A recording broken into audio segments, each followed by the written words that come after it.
I am Laverna, 32, a successful architect in Chicago, who never imagined being kicked out of a house I paid for. The betrayal cuts deeper, knowing it was my parents who chose my golden child sister over me again.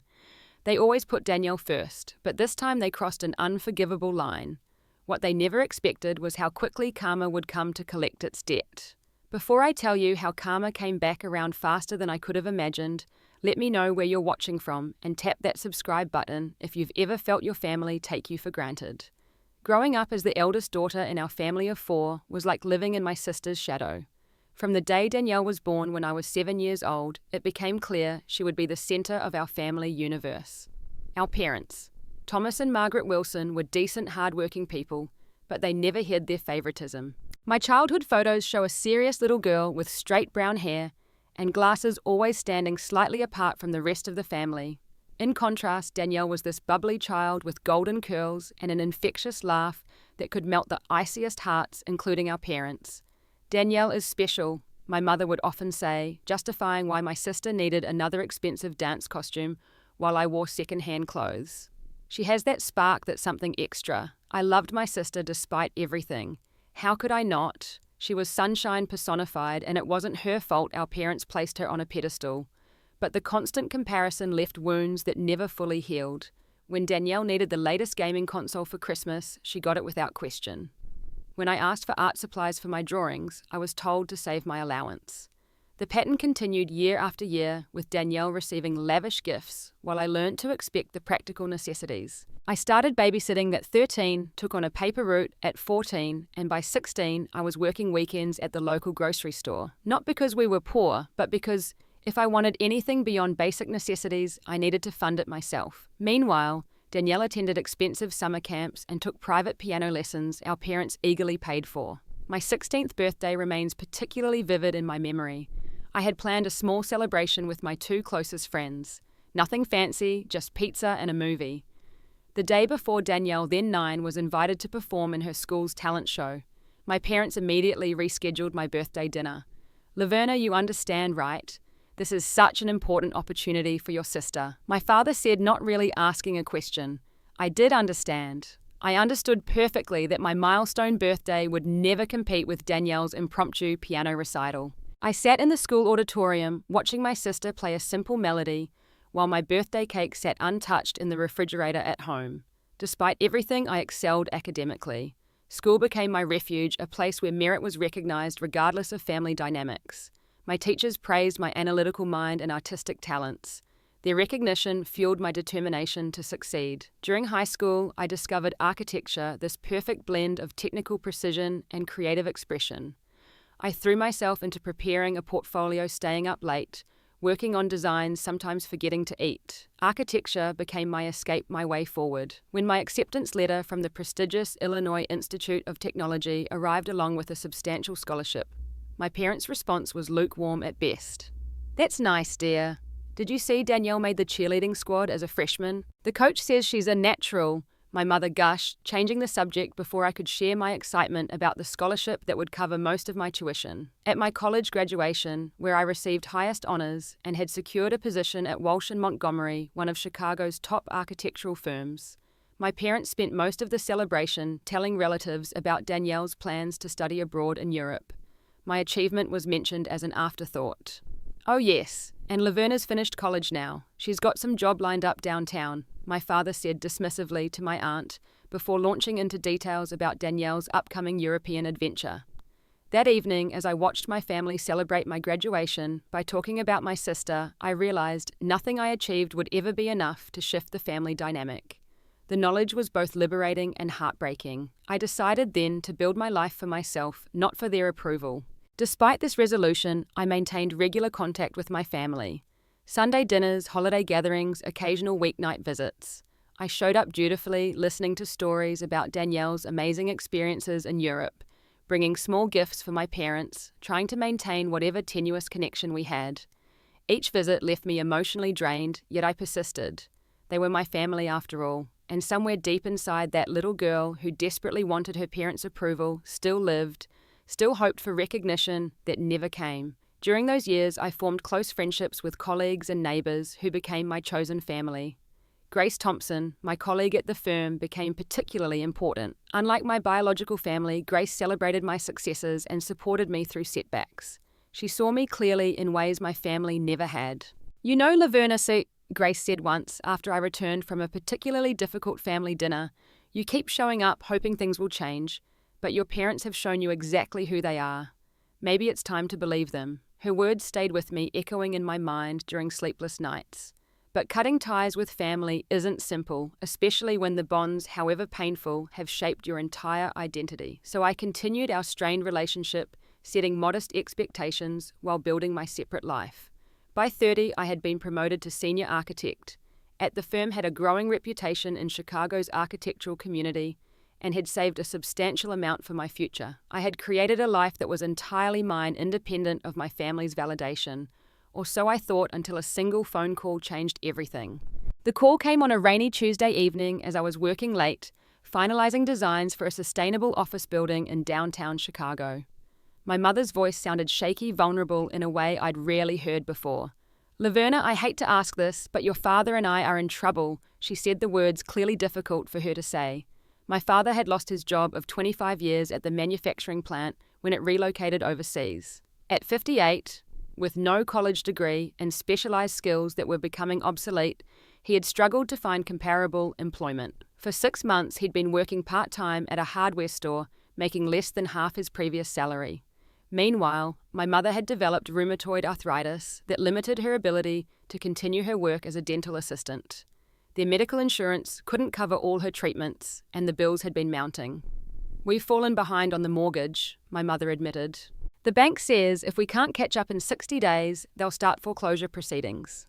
The family home, a modest 3-bedroom colonial in Naperville where we had lived since I was 5, was at risk. The home where, despite the emotional complexities of my childhood, I had formed foundational memories, was about to be taken away. "What about your savings?" I asked, knowing they had been putting money aside for years. The uncomfortable silence that followed told me everything.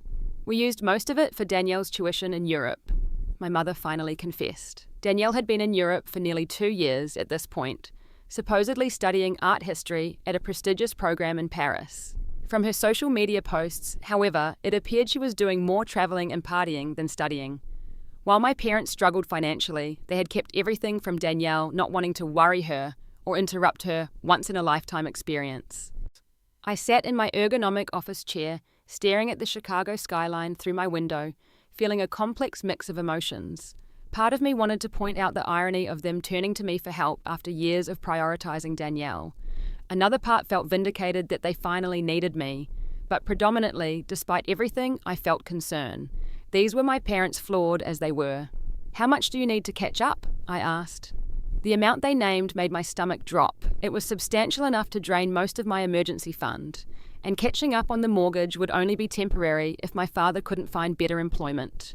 "I'll need to think about it," I told them, promising to call back the next day. That night, I barely slept, weighing my options. By morning, I had made a decision that would change all our lives. Instead of simply helping them catch up on payments, I would buy the house outright. I had been saving for my own property, planning to purchase a condo in the city. With my recent promotion and bonus, I had enough for a significant down payment.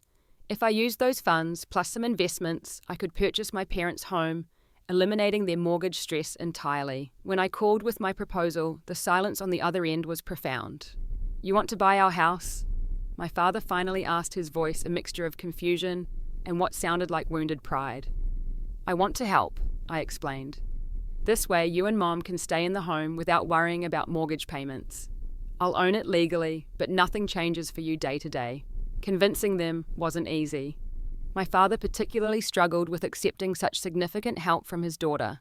It challenged his identity as provider and protector. My mother worried about what this meant for their independence. I assured them this was an investment for me as much as help for them. After a week of discussions and 2 consultations with a real estate attorney, they agreed. We would structure the deal so I would own the property and they would have lifetime rights to live there. I would handle property taxes and insurance while they would cover utilities and maintenance. The paperwork took another 3 weeks to finalize. I liquidated investments, withdrew savings, and signed dozens of documents. On a crisp autumn morning, I became the legal owner of the house I'd grown up in. As I handed my parents a copy of the closing documents, my mother hugged me with tears in her eyes. "I don't know how to thank you," she whispered. My father, less comfortable with emotional displays, awkwardly patted my shoulder. "This is quite something, Laverna. We appreciate it." It wasn't the effusive gratitude I might have secretly hoped for, but it was something. For the first time in my life, I felt I had done something significant enough to truly register with my parents. I had saved their home, preserved their dignity, and solved a problem they couldn't solve themselves. That evening, as I drove back to my apartment in the city, I felt a warm glow of satisfaction. The little girl who had always sought her parents' approval had finally done something undeniably important. I had leveraged my success to help the people who had rarely acknowledged that success. There was a certain poetic justice to it. What I didn't realize then was that my act of generosity hadn't fundamentally changed our family dynamic. I had naively believed that by becoming their financial savior, I would finally earn the respect and recognition I'd always craved. In reality, I had only set the stage for an even more painful betrayal. The house that I now legally owned would soon become the battleground for a family conflict that would test the limits of my patience, my love, and ultimately my capacity for forgiveness. 6 months after I purchased my parents' home, Danielle returned from Europe. She arrived without warning, showing up at a Sunday dinner I was attending, pulling a designer suitcase and wearing clothes that probably cost more than my monthly mortgage payment on their house. "Surprise," she announced, throwing her arms wide as she entered the dining room. Our parents jumped up in delight, embracing her with exclamations of joy that made their subdued greeting to me earlier seem even more stark in contrast. At 25, Danielle was still strikingly beautiful, with the same golden curls, now styled in an expensive cut. She had our mother's delicate features and our father's vivid blue eyes. More importantly, she had that indefinable charisma that had always drawn people to her. "Laverna, look at you all grown up and corporate," she said, hugging me with practiced enthusiasm before stepping back to examine me. "Still rocking the serious look, I see. You should let me take you shopping sometime." Before I could respond, she was already pulling out gifts from her suitcase, expensive trinkets from various European cities, a hand-painted music box from Vienna for our mother, a fine leather wallet from Italy for our father. For me, a snow globe of the Eiffel Tower, clearly a last-minute airport purchase. "Sorry, it's not much," she said with a small shrug. "I didn't know I'd be seeing you today." I had been coming to Sunday dinner every week for years. As we ate, Danielle dominated the conversation with stories of her European adventures. What became increasingly clear was that she hadn't completed any actual degree program. She had studied at several institutions, but never long enough to earn credits. She had essentially been on a 2-year vacation, funded by our parents' savings, the same savings that could have prevented their mortgage crisis. When our mother tentatively mentioned the financial difficulties they had faced, Danielle looked genuinely surprised. "Why didn't you tell me?" she asked, her expression momentarily troubled. Then she brightened. "Well, it all worked out right, and I'm back now. Actually, I was hoping I could stay here for a while, just until I figure out my next steps." Our parents immediately assured her that her room was exactly as she'd left it, waiting for her return. No mention was made of the fact that I now owned the house, or that I had saved it from foreclosure. I sat quietly trying to process my feelings. On one hand, I wasn't surprised by this reception, as it followed the pattern of our entire lives. On the other hand, having legally purchased the house, I felt a new sense of injustice at being so thoroughly sidelined in this conversation. Later that evening, as I was preparing to leave, Danielle followed me to the door. "Hey, I heard through Mom that you actually bought the house. That's wild. I had no idea you were doing so well." I nodded, unsure what to say. "That's actually perfect timing," she continued, lowering her voice conspiratorially. "I'm not coming back alone. My boyfriend Kevin is flying in next week. He's taking care of some business in London first. We're thinking of starting a business together, something in high-end travel experiences. Having a free place to stay while we get things going will be such a help." The casual way she assumed that my house would be available for her and her boyfriend struck a nerve. "Danielle, this isn't exactly a free place for you to crash with your boyfriend. I bought this house so Mum and Dad could stay in their home." She waved away my concern. "Oh, come on, Laverna. It's still the family home. And it's not like you're living here. What difference does it make if I use my bedroom? Plus, Kevin is great. You'll love him." Take a seat. A week later, Kevin arrived. Tall, conventionally handsome, with perfect teeth and the polished charm of a salesman, he immediately ingratiated himself with our parents. He complimented our mother's cooking, discussed sports with our father, and generally made himself at home. Something about him set off warning bells for me. Perhaps it was the way his smile never quite reached his eyes, or how he deflected personal questions with practiced ease. But my parents and Danielle were enchanted. The tension escalated when I arrived for dinner one Sunday to find Danielle and Kevin had taken over the formal dining room as their temporary office space. My father's desk had been moved to the basement and expensive computer equipment now dominated the room. "We just need a proper workspace," Danielle explained when she saw my expression. Daddy didn't mind moving his things. "Right, Daddy." Our father nodded, though something in his expression suggested he minded more than he was willing to admit. "You should have asked me first," I said quietly. "I own this house now." "Oh, for goodness sake," my mother interjected. "Laverna, don't be so technical. This is still our family home. Danielle and Kevin need space to work on their business plan." "What exactly is this business?" I asked, looking directly at Kevin. "We're developing exclusive travel experiences for high net worth individuals," he explained smoothly. "Customized journeys that aren't available to the average tourist. Danielle's connections in Europe are invaluable for this venture." It sounded vague and implausible to me, but my family appeared impressed. When I tried to ask for more concrete details, Danielle accused me of being negative and unsupportive. The situation deteriorated further when Danielle casually mentioned they had started renovating the guest bedroom to better accommodate Kevin's work needs. They had painted the walls, replaced the ceiling fixture, and ordered new furniture, all without consulting me. "You can't just renovate rooms without my permission," I said, my frustration mounting. "This is still my property." "It's just a little paint," Danielle countered, rolling her eyes. "Besides, we're improving the house, not damaging it. You should be thanking us." Our parents sided with Danielle, suggesting I was being unreasonable and rigid. The familiar pattern of my childhood reasserted itself with my concerns dismissed, while Danielle's desires were prioritized. I left that evening feeling like a stranger in the house. I legally owned the home I had sacrificed to save. The dynamics hadn't changed. They had only adapted to our new circumstances. I was still the outsider, the one whose feelings and boundaries didn't matter, despite now being the actual property owner. As I drove back to my apartment, I wondered how much further this situation would escalate before something finally broke. I didn't have to wait long to find out.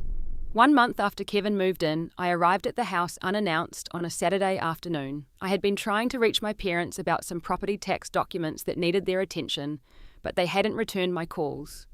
Concerned and slightly irritated, I decided to stop by in person. When I pulled into the driveway, I noticed unfamiliar furniture on the curb with a "free" sign attached. Using my key, I entered the house and called out but received no response.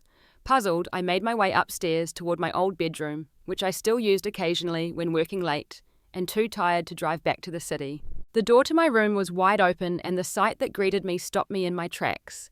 My personal belongings were gone. The bookshelves that had held my architectural textbooks and childhood mementos were now filled with Danielle's fashion magazines and Kevin's business books.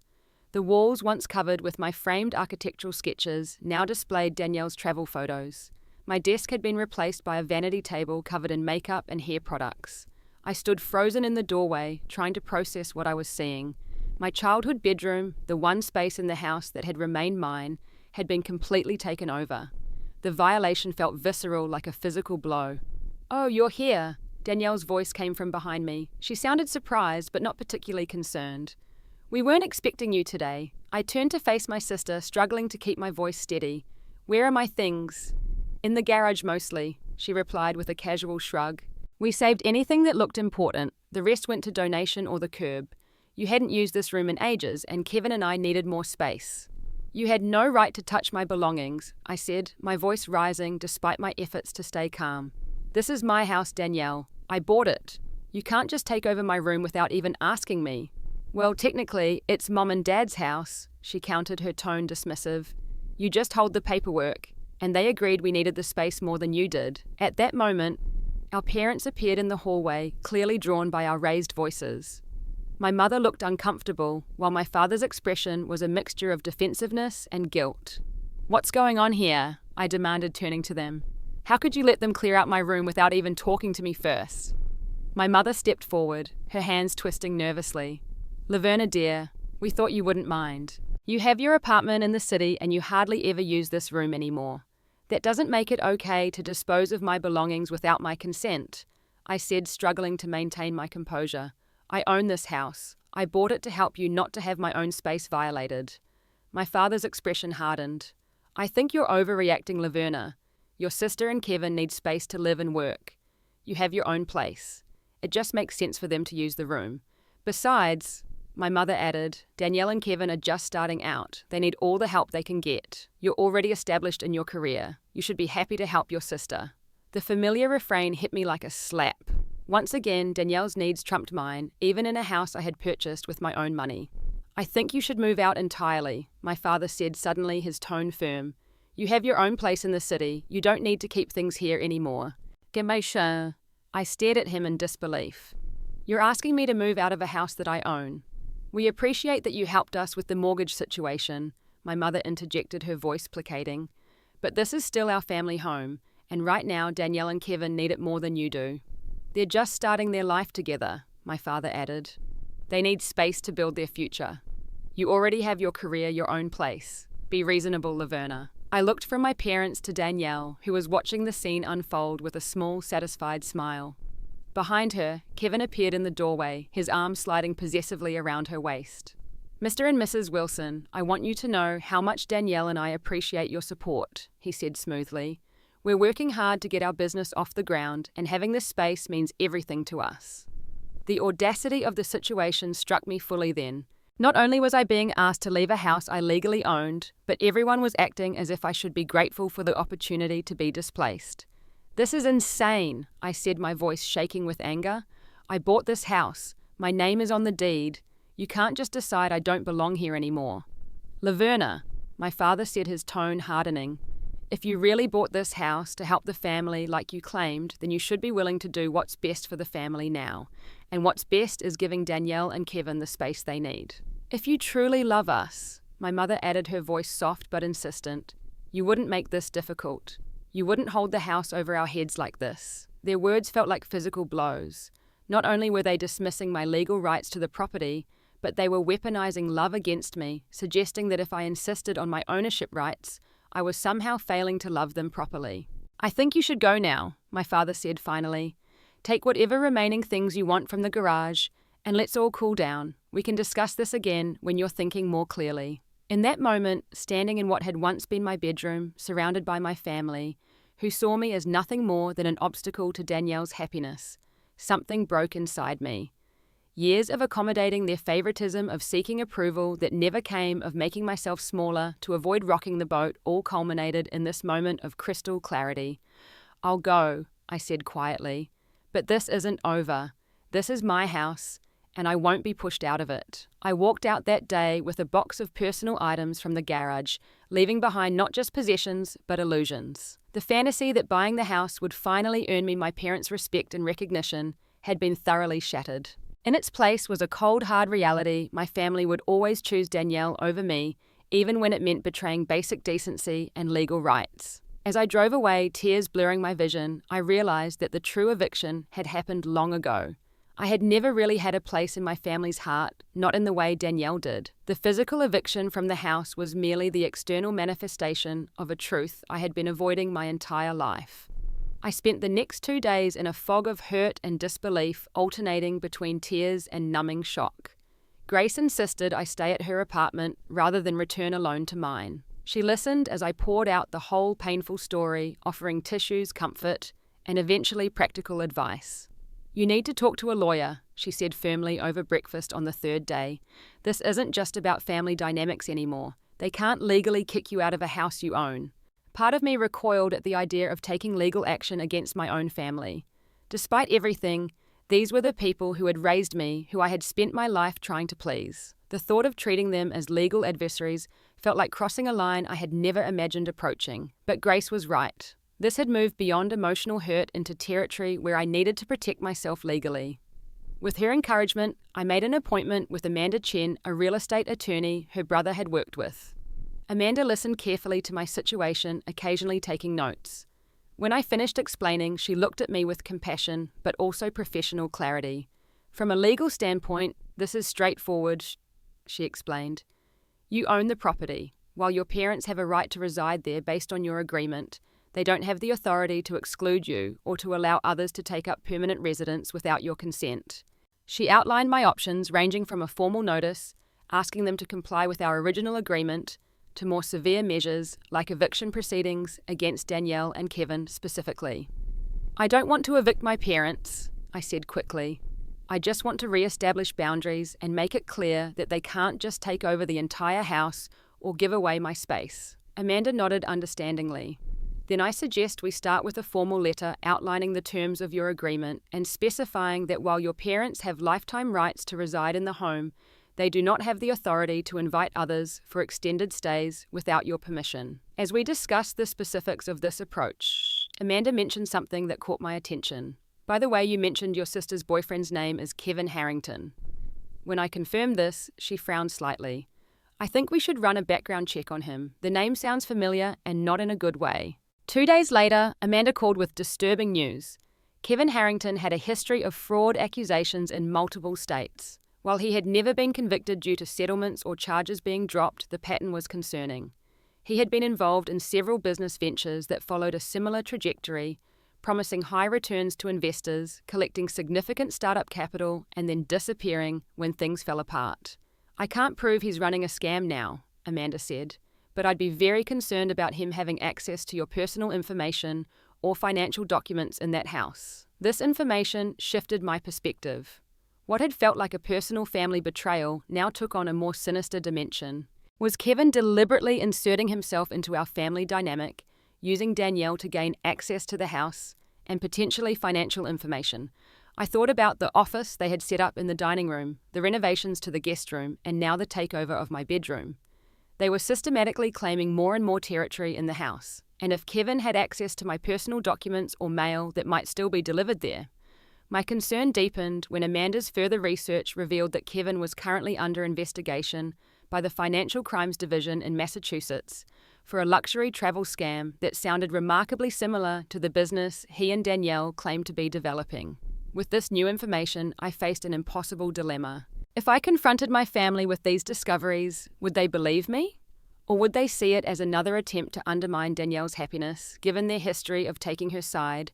I feared they would dismiss my concerns as jealousy or resentment. Yet I couldn't simply stand by knowing my sister might be involved with someone potentially dangerous, and my parents might be at risk in their own home. After careful consideration and lengthy discussions with both Grace and Amanda, I decided on a two-pronged approach. First, I would assert my legal rights as the homeowner through a formal letter giving my family 30 days to either comply with the original agreement or negotiate new terms.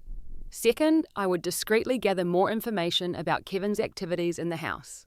Amanda drafted the letter, careful to keep the tone professional rather than accusatory. It outlined the original agreement under which I had purchased the house, clarified that my parents had residence rights, but not the authority to exclude me or invite others for extended stays, and requested a formal response within 30 days. "This establishes a paper trail and clear communication," Amanda explained. "If things escalate further, this documentation will be important." The day after the letter was delivered, my phone exploded with messages and calls. My mother left tearful voicemails asking how I could be so cold and formal. My father sent terse texts accusing me of betraying the family. Danielle sent a lengthy, vitriolic email calling me jealous and spiteful, claiming I had always resented her happiness. Not one of them addressed the actual legal reality that I owned the house and had rights they were violating. I didn't respond immediately, taking Amanda's advice to let the initial emotional reactions subside before engaging further. Instead, I focused on the second part of my plan, gathering information about Kevin. Through a private investigator, Amanda recommended I learned that Kevin had indeed been involved in multiple failed business ventures, leaving investors with significant losses while he somehow emerged unscathed. He had no legitimate business registrations for the travel company he claimed to be starting with Danielle. Most concerning, he had a pattern of targeting families with assets, but cash flow problems, ingratiating himself and then leveraging his position for financial gain. Armed with this information, I was preparing to confront my family directly when events took an unexpected turn. 2 weeks after sending the formal letter, I received a frantic call from my mother. Her voice was shaking so badly I could barely understand her. "You need to come home right now," she managed to say. "Please, Laverna, it's an emergency." I dropped everything and drove immediately to the house, my mind racing with possibilities. Had someone been injured? Was there damage to the property? Had my letter triggered some kind of family crisis? When I arrived, a police car was parked in the driveway. My stomach dropped as I hurried inside, fearing the worst. In the living room, 2 police officers were speaking with my father while my mother sat on the couch, visibly distraught. Danielle was pacing the room, her face streaked with tears and mascara. Kevin was nowhere to be seen. "What happened?" I asked, looking from my parents to the officers. One of the officers, a woman with a compassionate but professional demeanour, turned to me. "Are you Laverna Wilson, the homeowner?" I nodded, feeling a surreal disconnect at being officially acknowledged as the homeowner in this context, when my family had so recently dismissed that very fact. "We're responding to a report of theft and possible identity fraud," she explained. "Your family has reported that a significant amount of jewellery and cash has been taken from the home along with some personal documents." My father, looking older and more defeated than I had ever seen him, spoke up. "Kevin's gone. Took off sometime last night with your mother's jewellery, our emergency cash and the new credit cards we just received." "What new credit cards?" I asked, confused. My mother's voice was small and broken. "We got approved for 3 new credit cards we never applied for. They arrived yesterday. Kevin must have applied for them using our information. They were activated immediately and maxed out before we even knew what was happening." The second officer, who had been examining the dining room that had served as Kevin and Danielle's office, called us over. "You might want to see this," he said, pointing to a shredder basket overflowing with destroyed documents. Among the shredded papers were fragments of bank statements, utility bills, and what appeared to be portions of my parents' tax returns. Kevin had apparently been collecting financial information for some time, methodically building up what he needed for identity theft. "He took everything," Danielle sobbed, collapsing onto the couch. "My laptop, my passport, even the engagement ring he gave me last week. It was all fake. He was just using me to get to our family." As the officers continued gathering information, a chilling revelation emerged. Danielle admitted that Kevin had convinced her to search through my belongings months ago, looking for any financial documents or personal information. "He said it was just to understand the house situation better," she explained between sobs. "To see if there was a way we could legally stay here permanently.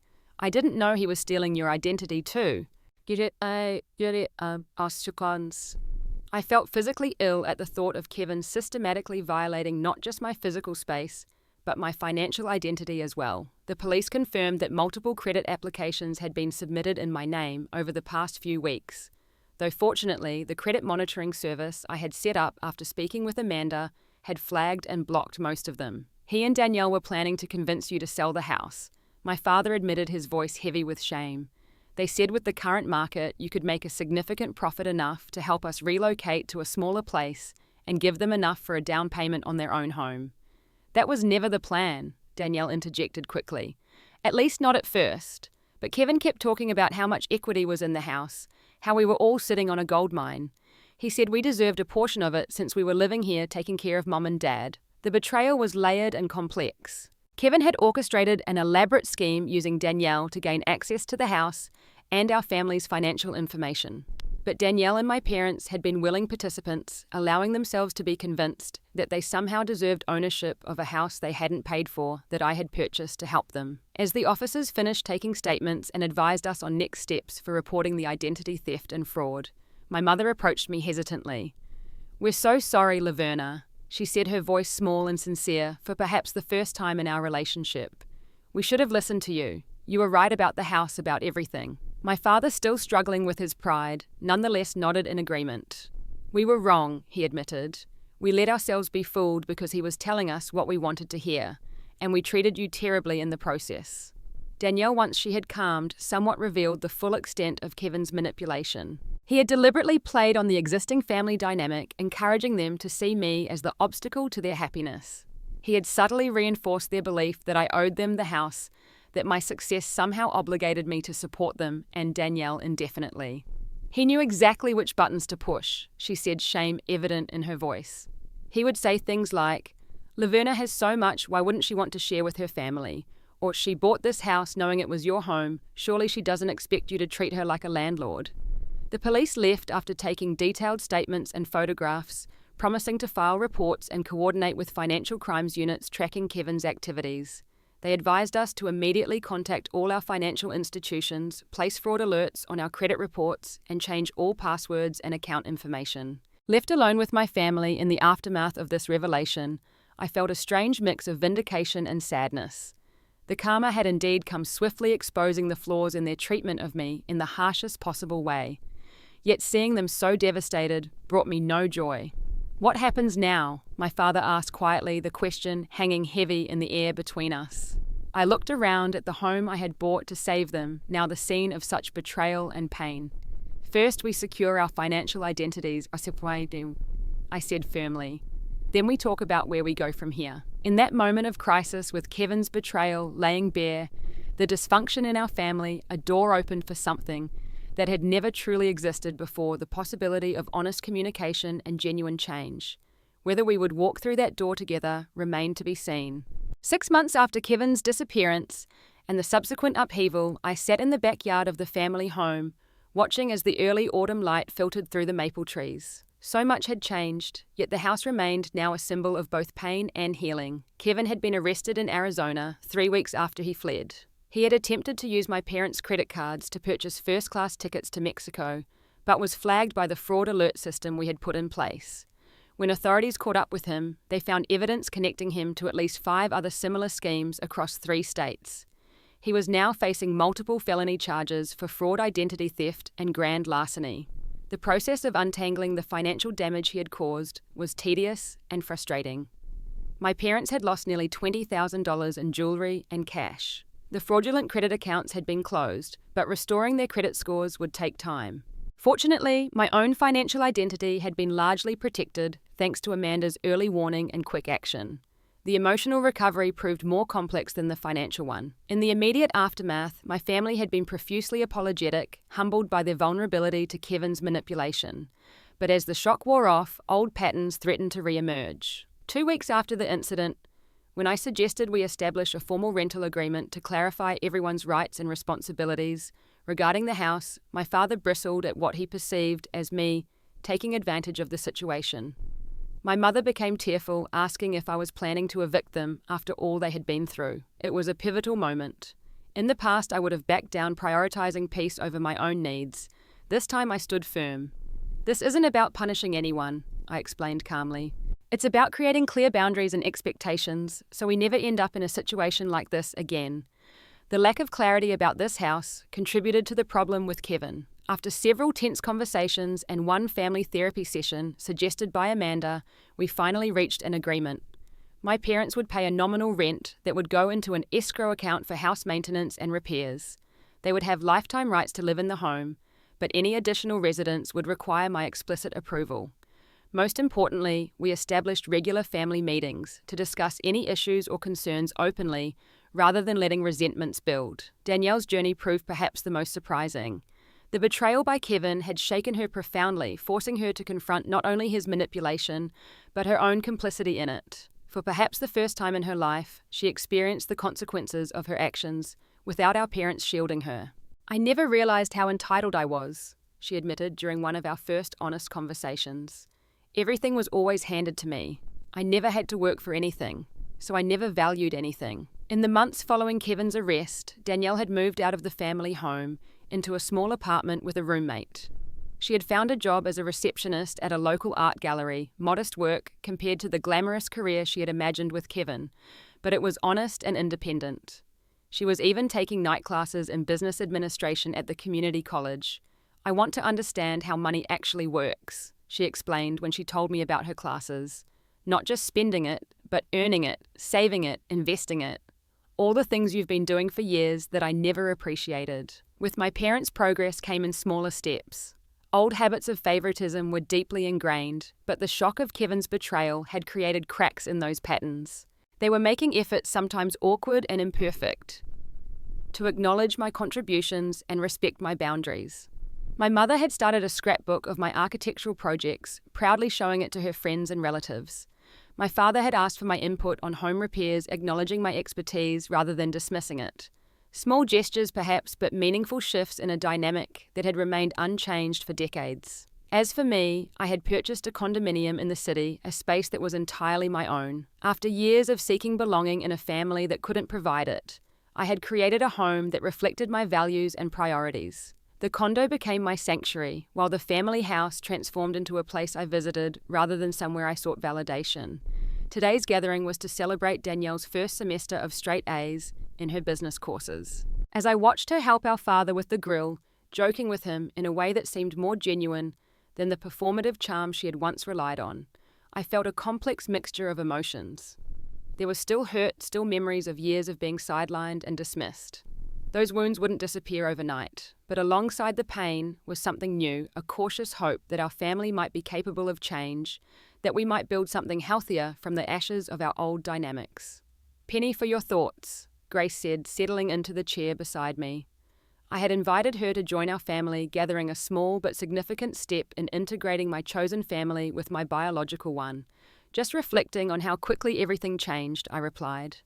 "A year ago, I never would have imagined any of this." Grace nodded, her expression thoughtful. "Sometimes it takes a dramatic wake-up call for people to see patterns they've been blind to their whole lives." "I just wish it hadn't taken something so extreme," I said, watching as my mother emerged from the house with a tray of drinks. "All those years of trying to earn their approval, trying to be enough. And now you know that was never the problem," Grace finished gently. "The problem was never that you weren't enough. It was that they couldn't see how extraordinary you already were." My mother called us to the table then, and as we gathered for the meal, I noticed small but meaningful differences. My father asked about my latest project at work with genuine interest. My mother had prepared my favorite dessert, remembering without being reminded. Danielle listened more than she spoke, asking thoughtful questions about others rather than dominating the conversation. These were modest shifts, not dramatic transformations. The healing was incremental, sometimes frustrating in its slowness. There were still moments of falling back into old patterns, still occasions when I needed to firmly reinforce boundaries. But there was movement, however slight, towards something healthier. As we finished our meal, Danielle raised her glass in a toast. "To Laverna," she said, her expression sincere, "for saving our home, for giving us another chance, and for teaching me what real strength looks like. I've been watching you stand on your own 2 feet my whole life without really seeing it. I'm finally learning what that means." The acknowledgement, simple but profound, brought unexpected tears to my eyes. It wasn't a grand declaration or complete transformation, but a small recognition of truths long ignored. Later, as I prepared to leave, my father walked me to my car. "The house looks good with the new landscaping," he commented, gesturing to the front yard I had helped redesign. "It does," I agreed. "It feels more like a proper home now." He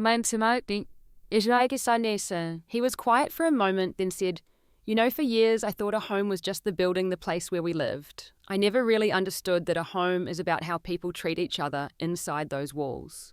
He looked back at the house, his expression contemplative. "This was never really a home for you, was it? Not in the way it should have been." The question, so direct and honest, caught me by surprise. "No," I admitted softly. "It wasn't." He nodded, accepting this painful truth without defensiveness. "I'm sorry for that, Laverna. Truly sorry. I can't change the past, but I'm trying to do better now." As I drove back to my condo in the city, I reflected on the strange, painful journey that had brought us to this point. The house I had bought to save my family had nearly torn us apart, only to ultimately force us toward a more honest relationship. Sometimes the hardest lessons come from those closest to us, but true freedom comes when we learn to love ourselves enough to set boundaries, even with family. The house I bought wasn't just a building, it was a painful but necessary step toward finding my true home within myself. Have you ever had to set difficult boundaries with family members who took you for granted? I'd love to hear your experiences in the comments below. If this story resonated with you, please hit the like button and subscribe to hear more stories about navigating complicated family dynamics. And if you know someone who might benefit from this message about standing up for yourself even when it's difficult, share this video with them. Thank you for listening to my story, and remember, sometimes the family we create is as important as the one we're born into.